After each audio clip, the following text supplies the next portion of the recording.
तो प्रीवियस हमने theory portion discuss कर रखे हैं इस एक्सपेरिमेंट का। ये हमारा 5th एक्सपेरिमेंट है, 4th अभी इनकम्प्लीट है, 3 एक्सपेरिमेंट कंप्लीटेड है, राइट। 5th एक्सपेरिमेंट का थ्योरी पोर्शन हम लोगों ने डिस्कस कर चुके हैं। तो जस्ट मैं यहाँ पर डेमोन्स्ट्रेशन पार्ट में जस्ट उसका रिजल्ट मैं आपको बॉदर करूंगा क्योंकि डेमो पार्ट रिकॉर्ड नहीं हुआ है, राइट। तो सबसे पहले आपको मालूम ही है कि एक्सपेरिमेंट हमने क्या किया था, क्या पढ़ रखा था। To find the, that means the aim of the experiment था to find the capacitance of the capacitor using flashing and quenching of a neon lamp. तो इसके बारे में हम लोगों ने डिटेल में पढ़ चुके हैं कि कैसे क्या है एक्सपेरिमेंट को किस तरह से परफॉर्म करते हैं, प्रोसीजर वगैरह, इवन सारा कुछ हम लोग डिस्कस कर चुके हैं। आज का टास्क है कि इसका रिजल्ट इस तरह से हमने कैलकुलेट कर रखे हैं, राइट। उसको मैं रिप्रेजेंट कर दूंगा यहाँ पर, राइट। तो एक बार इससे आप जरूर गो थ्रू हो जाएंगे। जब आप ये रिजल्ट नोट डाउन करेंगे तो सबसे पहले आप लोग पढ़ लेंगे कि इसका थ्योरी क्या है, राइट। तो यहाँ पर आप ये सर्किट डायग्राम देख रहे हैं, राइट, और इसका एक्सप्लेनेशन प्रोसीजर एक बार जस्ट शो कर दूं। ऐसे ये ऑब्जर्वेशन टेबल इस तरह से हमने रिप्रेजेंट कर रखा था, ये किस तरह से हम उसका ऑब्जर्वेशन टेबल से ग्राफ प्लॉट करेंगे।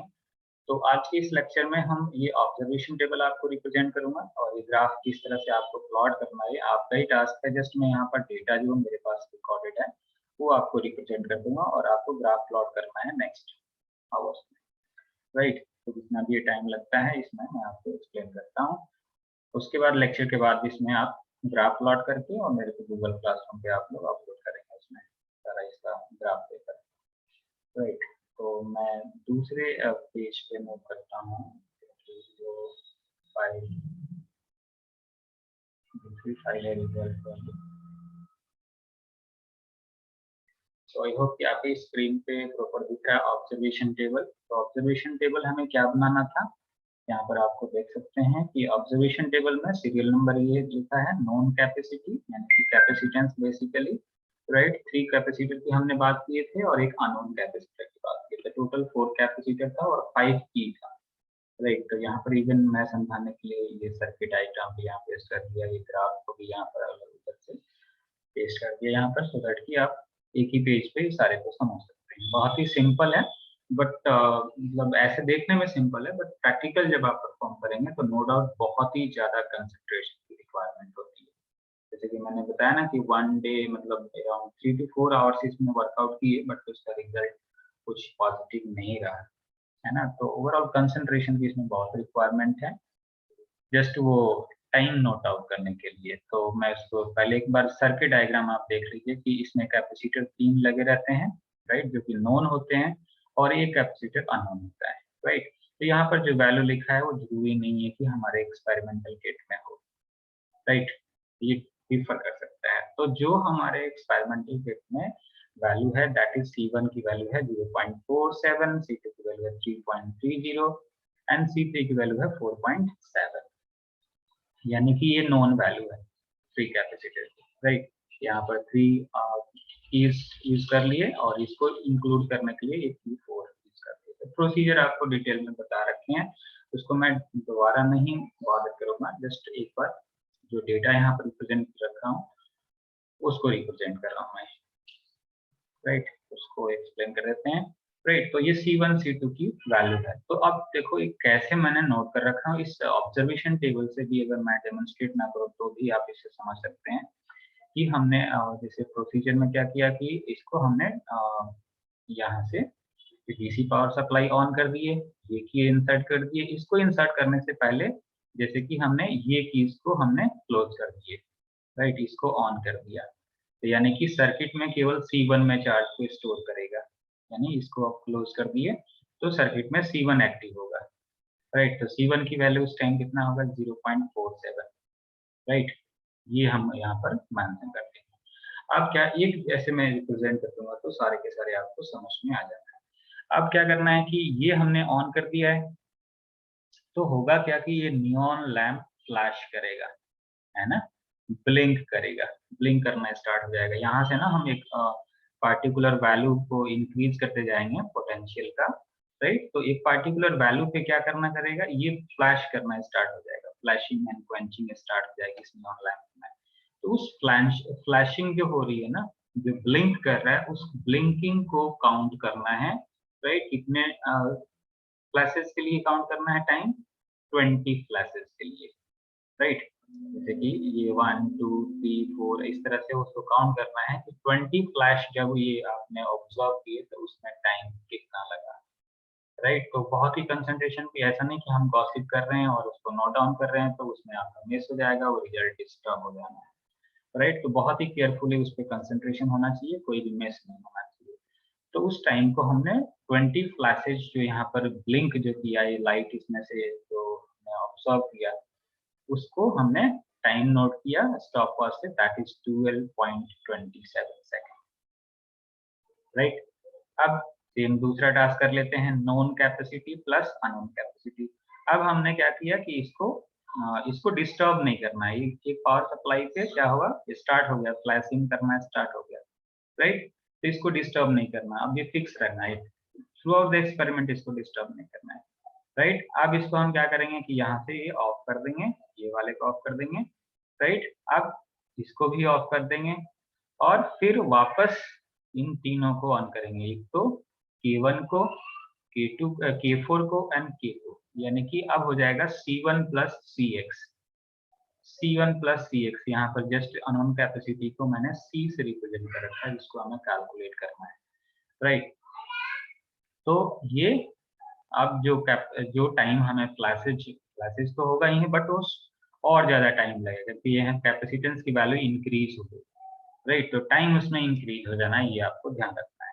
जो आपको टाइम लग रहा था पहले C1 में, अब उससे कहीं ज्यादा टाइम होना चाहिए। कभी कभार कोई रीडिंग में एरर आ जाता है, जैसे कि आप यहाँ पर नोट कर सकते हैं, राइट। तो इसके लिए जो टाइम हमने फ्लैशेज के लिए नोट डाउन किए, राइट, यहाँ पर ये तीनों प्लीज ऑन करके K1 और K4 और K, यानी C1 प्लस CX, राइट, ये दो आ गए। तो उसके लिए जो टाइम लगा दैट इज 16.60 सेकेंड, राइट। अब आपको मालूम है कि हमें C2 के लिए कैलकुलेट करना है सेम टास्क। तो C2 के लिए क्या करना पड़ेगा, सर्किट में हमें कौन सा की ऑन रखना पड़ेगा, ओनली K2। ओनली K2 को अगर हम क्लोज करेंगे, यानी कि सर्किट में इंक्लूड करेंगे, यानी कि K2 को ये सारा ऑन रखना है, ये ऑफ रखना है, C1 वाले को, C3 वाले को, CX वाले को। ये K को और K2 को ऑन रखेंगे तो C2 कंसीडर होगा, राइट। तो उसकी जो वैल्यू है दैट इज 3.30 है, राइट। तो कैपेसिटेंस की वैल्यू ये इंक्रीज होते गया, राइट। तो ये टाइम भी फ्लैशेस के लिए इंक्रीज होना चाहिए, right, because P directly proportional to C, right. तो ये 26.16 सेकेंड टाइम आ गया, राइट। यानी कि 20 फ्लैश यहाँ से जो हम काउंट कर रहे थे स्टॉप वॉच से, उसमें 20 फ्लैश जो टाइम आया जो 26.16 सेकेंड आ गया, राइट। सेम टास्क हम कर लेते हैं इसके लिए C2 प्लस C, यानी कि C2 प्लस C के लिए क्या होगा, थोड़ा डायग्राम बहुत ही ज्यादा हो गया, मैं इसको जरा क्लीन कर दूं, राइट। तो अब देखें कि C2 प्लस C के लिए इसको हमें K2 को ऑन करना है, राइट, और ये K4 को ऑन करना है और इसको ऑन करना है, राइट। यहाँ से वैल्यू चेंज नहीं करना है, ये एज इट इज रखना है। तो फिर वो फ्लैशेस के लिए टाइम और इंक्रीज होना चाहिए, हमें ये एक्सपेक्ट करना है, क्योंकि वैल्यू क्या हो गई 3.3 है और C का तो कुछ वैल्यू है ही, वो हमें नहीं मालूम है, वही वैल्यू कैलकुलेट करना है इस फ्लैशिंग एंड क्वेंचिंग मेथड से, राइट। तो उस पे जो वैल्यू आ गई दैट इज 33 सेकेंड, जो टाइम आया time for 20 classes that is T2, that is 33 second, right.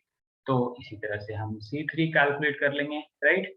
अब मैं इसको ज्यादा टाइम नहीं लगा रहा हूँ, ये आप समझ गए होंगे, राइट। इसको आप दोबारा सुन सकते हैं कि कैसे क्या हमने इसको यहाँ पर रिप्रेजेंट कर रखे। उसी तरह से C3 के लिए फिर क्या करेंगे, C1 प्लस C2, जैसे कॉम्बिनेशन है तो इसमें मैं एक रिप्रेजेंट कर देता हूँ, C1 प्लस C2, यानी कि इसको भी हमने ऑन कर दिया, इसको भी ऑन कर दिया, यानी कि C1 प्लस C2 ऐड हो गया, ये K को भी ऑन कर दिया, राइट। अब हमने 20 क्लासेस के लिए, क्योंकि उसकी वैल्यू अब 3.77 हो गई, तो उस पे 31.74 सेकेंड आया टाइम 20 क्लासेस के लिए, राइट।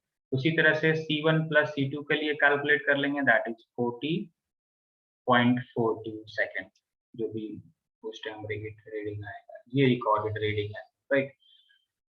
तो उसी तरह से हम एक कॉम्बिनेशन C1 प्लस C3 का कर लेंगे, एक कॉम्बिनेशन C2 प्लस C3 का, और last combination C1 plus C2 plus C3, right. तो ये 7 कॉम्बिनेशन, इवन हम 5 कॉम्बिनेशन से भी कर सकते हैं, बट ज़्यादा डेटा लेने से हमें थोड़ा सा ग्राफिकल रिप्रेजेंटेशन में और डेटा कैलकुलेशन में इजी रहता है, इसलिए हम एक्सपेरिमेंट में ज़्यादा ऑब्जर्वेशंस मल्टीपल टाइम्स करते हैं, राइट, सो दैट कि हमारा रिजल्ट प्रॉपर आ जाए, राइट।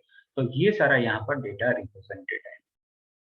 अब इस डेटा को क्या करना है, जो मैंने मेथोडोलॉजी बता रखा था, राइट, कि किस तरह से ग्राफ प्लॉट करना है, तो उस ग्राफ को ग्राफ प्लॉट कर लेना। तो ग्राफ आपको प्लॉट करना है ग्राफ पेपर पे, राइट, और उसी ग्राफ के पेपर को स्कैन करके आपको असाइनमेंट सेक्शन में अपलोड करना है गूगल क्लासरूम पे, जस्ट ग्राफ पेपर। इवन आप इस दोनों पेज को आपके ऑब्जर्वेशन टेबल या फिर आप ऐसे ही कर सकते हैं कि कंप्लीट एक्सपेरिमेंट को स्कैन करके और आप गूगल क्लासरूम पे अपलोड कर सकते हैं, राइट। उसमें ऐसा बॉदरेशन नहीं है, क्योंकि कई लोगों ने तो कंप्लीट कर ही रखे हैं एक्सपेरिमेंट, ये जस्ट उनके लिए वेटिंग में है कि जस्ट हमें रिजल्ट मिल जाए, डेमोन्स्ट्रेशन पार्ट मिल जाए तो उसको कंप्लीट कर लेंगे। तो बहुत ही सिंपल, अब ग्राफ प्लॉट कीजिए। जी हाँ, मैं सिंपल वर्ड बोल दे रहा हूँ जनरली, बट देखेंगे जब आप ग्राफ प्लॉट करेंगे तो बहुत ही ज़्यादा कंसंट्रेशन की रिक्वायरमेंट है, क्योंकि ये कॉम्प्लिकेटेड ग्राफ यहाँ पर प्रेजेंट करना होगा। जनरली ये ग्राफ हमें नहीं ऑब्जर्व हो पाता है, बट इसको हम एक्स्ट्रापोलेट करके 2 पॉइंट्स भी अगर हमें मिल गए, 1 पॉइंट्स भी मिल गए, 2 पॉइंट्स तो एटलीस्ट मिलना ही चाहिए, तो उसको एक्स्ट्रापोलेट करके हम उस ग्राफ को प्लॉट कर सकते हैं। तो एक्स एक्सिस में हमें क्या रखना है, कैपेसिटी रखना है, राइट, ये वैल्यू रखना है, राइट। यहाँ पर एक्स एक्सिस में हमें कैपेसिटी रिप्रेजेंट कर देना है, और उसके लिए जो टाइम आया है, ये time for 20 flashes without unknown capacity, उसको यहाँ पर रिप्रेजेंट कर देना है। तो ये जो ग्राफ, ये जो लाइनें दिख रही है आपको, ये जो पॉइंट्स दिख रहे हैं, ये पॉइंट्स क्या कह सकते हैं, ये जो लाइन दिख रही है that is without unknown capacitance है, flashing time, right, flashing and जो क्वंचिंग टाइम है, ये विदाउट अननोन कैपेसिटी। अब हमने जो यहाँ पर जो ये कैलकुलेट कर रखे हैं वैल्यू, राइट, उसको भी हमें इसी ग्राफ पेपर पे पैरेलल प्लॉट करना है। पैरेलल क्या प्लॉट करना है, वो पैरेलल ही आएगा डेटा, राइट। तो उसको भी ग्राफ पेपर पे, सेम ग्राफ पेपर पे प्लॉट करना है, राइट। तो अब उसको क्या करना है कि उसमें से कोई भी 2 पॉइंट्स अगर मैच कर जाएं, तो उससे हमें इधर वाई एक्सिस ऐसे स्ट्रेट लाइन बना लेंगे, तो पैरेलल स्ट्रेट लाइन बन जाएगा, राइट।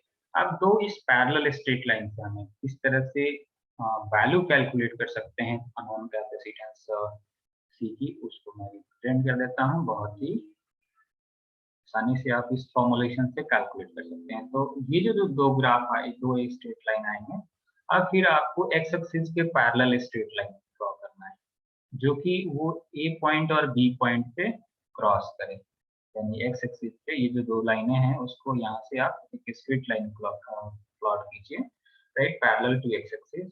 और ये जो 2 पॉइंट्स होंगे, जो ए पॉइंट पे और जो बी पॉइंट पे, उसको आप कह सकते हैं, इनके डिफरेंस को अननोन कैपेसिटी की वैल्यू कह सकते हैं, राइट। यानी कि अगर हमें इसमें से कोई सा भी ऐसे हम 3 पॉइंट्स पे ऐसे हम स्ट्रेट लाइन प्लॉट करेंगे, सो दैट कि उसका मीन लेंगे तो एक प्रॉपर वैल्यू आएगा, राइट।